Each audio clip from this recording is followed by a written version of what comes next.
Hello दोस्तों, नमस्ते, प्रणाम, हर हर महादेव। जा रहे हैं एक छोटा सा शिव चर्चा गाना गा रहे हैं। अच्छा लगे तो लाइक कमेंट आप लोग ज़रूर करिएगा और कमेंट बॉक्स में ज़रूर बताइएगा गाना कैसे है। ले ले चली शिव शिव लोकवानो, हवा कोई ना हमार। ले ले चली शिव शिव लोकवानो, हवा केहू ना हमार। नाही हम पापा के बिटियानो, नाही पापा जी हमार। जन्म दिहल के नाता मानो, हमा कुछ ना हमार। ले ले चली शिव शिव लोकवानो, हवा कोई ना हमार।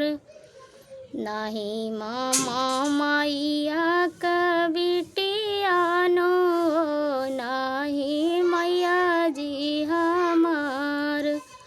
दूधवा पियल का के नाता मानो, हमा कुछ ना हमार। ले ले चली शिव शिव लोकवानो, हमा कोई ना हमार। नाही हम भैया का बहिनीनो, नाही भैया जी हमार। रखिया बनवाला के नाता मानो, हमा कुछ ना हमार। रखिया बनवाला के नाता मानो, हमा कुछ ना हमार। ले ले चली शिव शिव लोकवानो, हमा केहू ना हमार। नाही हम स्वामी के धनियानो, नाही स्वामी जी हमार। नाही हम स्वामी के धनियानो, नाही स्वामी जी हमार।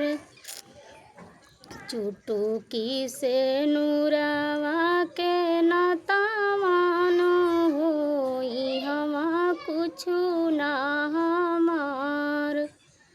चुटुकी से नूरवा के नाता मानो, हमा कुछ ना हमार। हर हर महादेव, हर हर महादेव।